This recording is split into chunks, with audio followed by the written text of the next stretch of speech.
Ponytails. Read by Scribbler.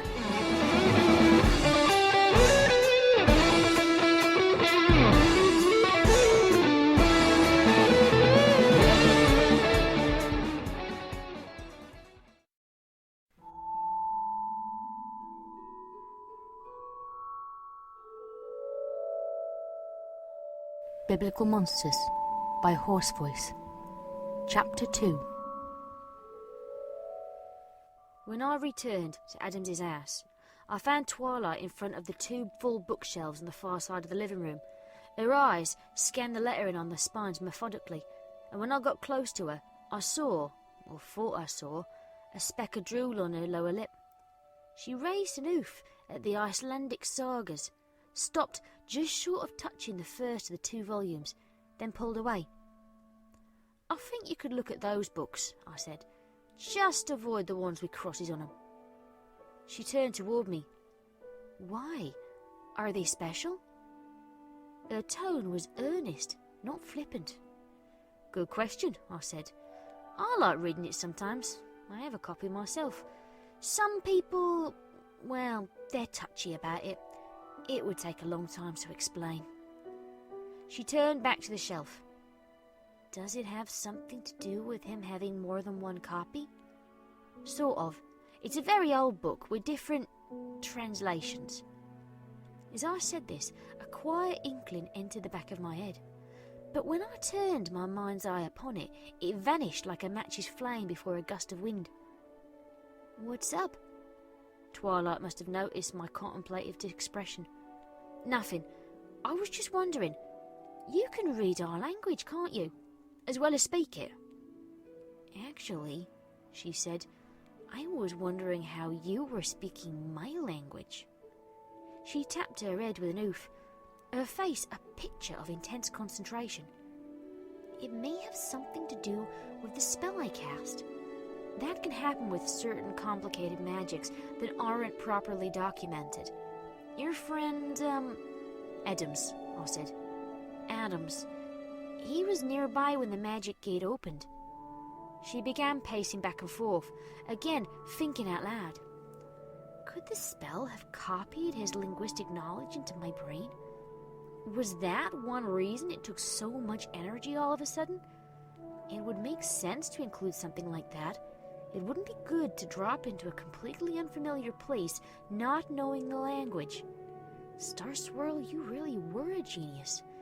But then, why didn't Adams notice when that happened? Because he was asleep, of course. He said he found me right after waking up. Yes, that makes sense. "Listen," I said, "about him."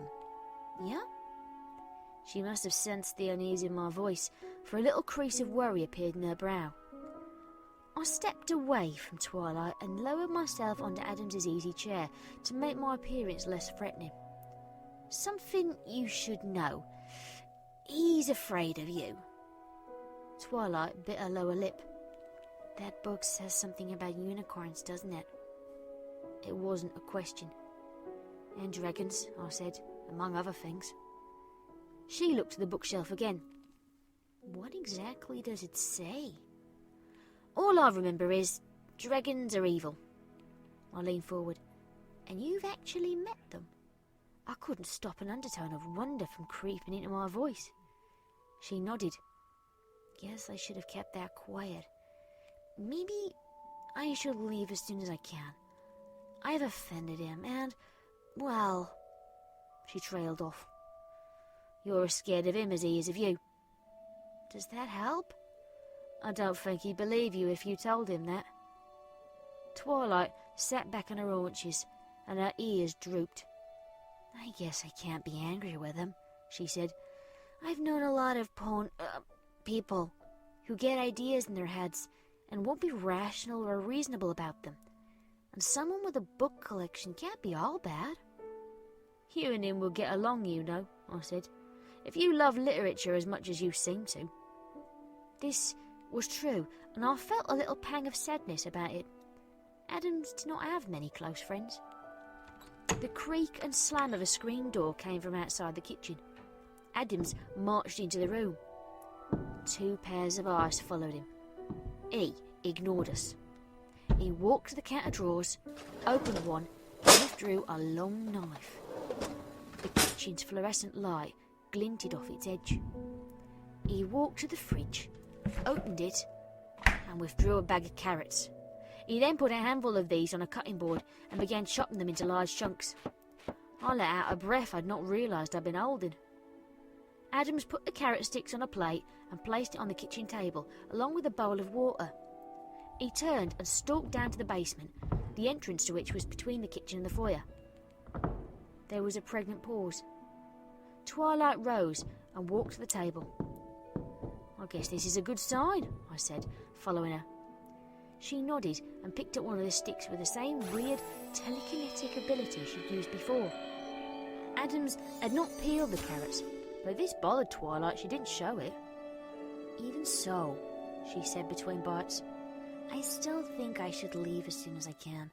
It's really too bad, but if I don't know anything about the people here, and they seem to already know some things about unicorns, and they've made their minds up..." She levitated the bowl and sipped at it like a human would from a cup. But we didn't already know, I thought. Nothing in the story Twilight had told, nor in the way she'd spoken or acted, matched any mythology I'd read about. In fact, in a flash of insight, the inkling that had been tickling the back of my mind burst into my consciousness. "Excuse me, Twilight." I rose and hurried to the room where Adams kept the laptop he used for correspondence.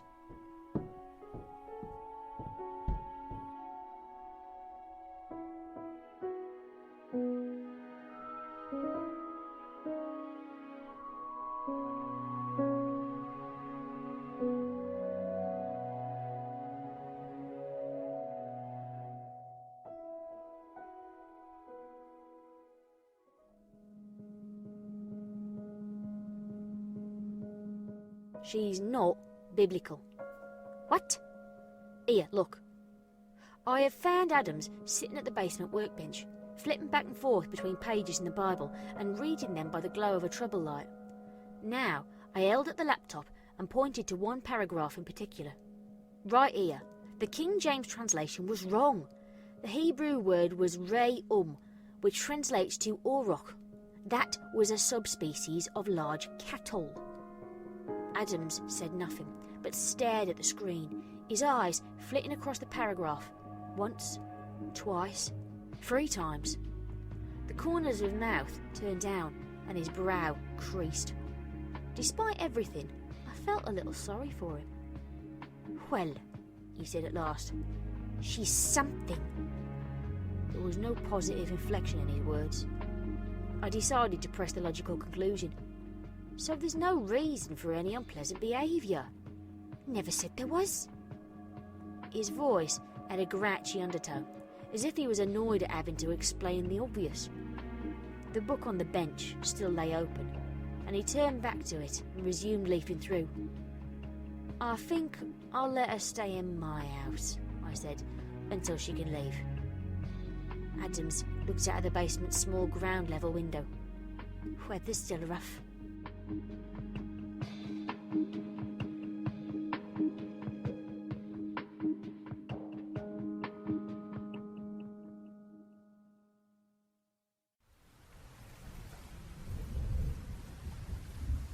Twilight and I stepped into the stall, and out of habit, I made to lean into the wind. But there was another flash of magenta, and I found myself inside a transparent, luminous sphere that deflected the wind and rain.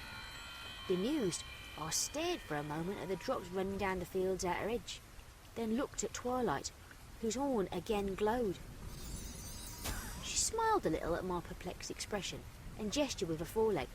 "Shall we?" "This station doesn't have a spare dwelling," I said as we walked, "but these houses were built for families, so there's plenty of room. I'll keep a cot and some sheets handy in case we need to put someone up for a while." "Thank you very much," she said. "Hey, what's in there?" From an outbuilding close to my house there came a constant low rumbling, which we were now close enough to hear. "That's the engine room," I said. "What kind of engines?" "Diesel."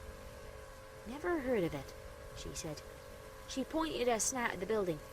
"May I see them?" You'd have to get the okay from Adams, I said. Twilight did not press the issue. We walked the rest of the way in silence. As we entered the basement door, Twilight lowered the weather shield bit by bit, like someone folding her umbrella while bringing it indoors. Inside, she looked to and fro at the gear and various junk arranged around the walls and under the stairs. Tools, workbenches, scrap timber, flotsam from nearby beaches, and so on. "That's interesting," she said. "You have a lot of the same tools we do." She put an oof on her sledgehammer, leaning against the near wall. "Yours are bigger, though." "Are you cold?" It only just occurred to me. "Just a little," she said, turning toward me. "Why?" "The spare clothes won't fit you, but I'm guessing your people usually go naked." Twilight cocked an eyebrow. "Is that unusual here?" For a moment I considered how to answer this. "We always wear clothes," I said, "except when bathing or doing things that clothes get in the way of." I'd never been comfortable talking about such matters. I started up the stairs and motioned for her to follow me.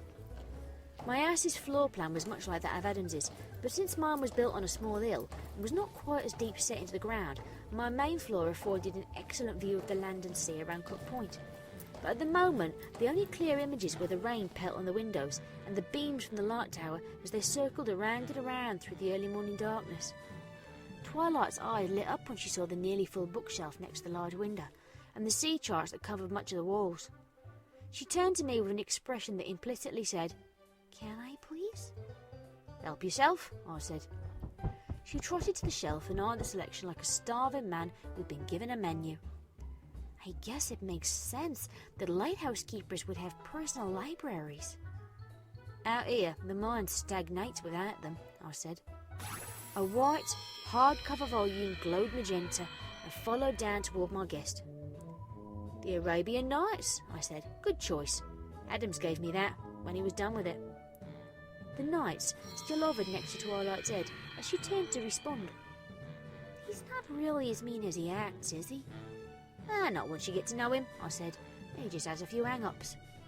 At that moment, exhaustion caught up to me without warning, and I put an hand on the doorway to steady myself. Listen, I'll bet you're tired, and my shift doesn't start till noon. I'll set up the cot, and we'll both get some sleep, and we'll sort everything out in the daylight." "Great," Twilight said. "What a relief. I was afraid you didn't even have daylight in this part of the world." I chuckled a bit at this, and made my way to the spare room. In the back of my mind, I wondered if my visitor was a dream or a hallucination that would vanish by dawn. In a few minutes, the accommodations were in order, and I bade Twilight a good rest. She put a forehoof on the cot, then paused and turned to me. "Hey," she said, "there's no tactful way to ask this, but what do you call yourselves? Your species, I mean." "Humans," I said. "Humans." She rolled the word around in her mouth. "Thanks, that was driving me crazy." Despite my exhaustion, I found myself wide awake when I reached my own bed in the room across the hall. I switched on the reading lamp on my bedside table. There were 6 books on that table, and my hand happened to fall upon the large one with the cross on the cover. I cracked it at a random page and read the first line my eyes found. "And I saw, and behold, a white horse, and he that sat on him had a bow, and a crown was given to him, and he went forth conquering and to conquer." I closed the book. I switched off the lamp. I lay awake in the dark and turned over the last few hours' events over in my head. It was almost too much to comprehend. In a short span of time, everything I knew had been turned inside out, and I could not decide whether to mourn the simpler past or look forward to whatever the future would hold. For better or worse, it would be interesting. In the meantime, I had to wait, and that was the worst part of all this. I doubted things could truly go back to the way they'd been, but I did not know enough to be certain. My visitor had given me no logical reason to fear her, but in the dark, alone with my thoughts, I found myself wishing there was a lock on my bedroom door.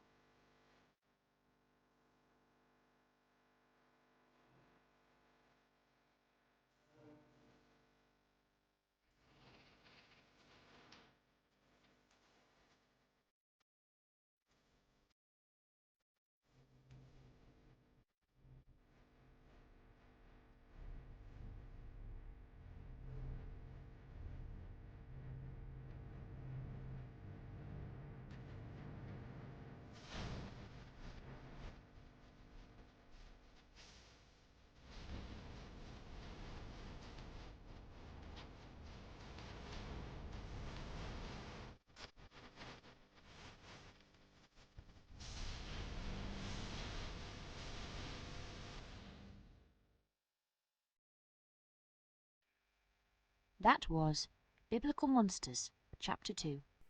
It was written by Horsevoice and read by Scribbler. Okay, I do actually have something significant to say today. Well, significant in a very small way. I just want to say a big thank you to Prince of Penguins, who put together a lovely, scrumptious reading of Big Brother, one of my fanfictions. He did both chapters, and I really, really enjoyed them. I love his Big Mac voice. So I'd like everybody to go and check it out and give him lots and lots of love. Which he's getting a lot of anyway, because he's a supremely good reader. So go listen, enjoy. His Blue Steel Railway fanfiction reading was pretty much the reason why I got into doing radio play style readings, as opposed to just straight, no music, no sound effects readings. Other than that, I hope everybody is well. I hope everybody enjoyed this section today. And in response to a question I got last time, yes, I will be doing the Lost Angel follow-up fic to Biblical Monsters. It's recorded, I'm editing it, I'm editing several chapters at once, so I'll get them all out as and when. Work's a bit crazy at the moment, so perhaps chapter 3 will take a little bit longer than chapter 2. Hopefully people will wait and will listen next time when it's due in. So thank you very much for reading. I hope you're all well. As I think I've said, good wishes to everybody. Be lovely to each other, and good night, everybody.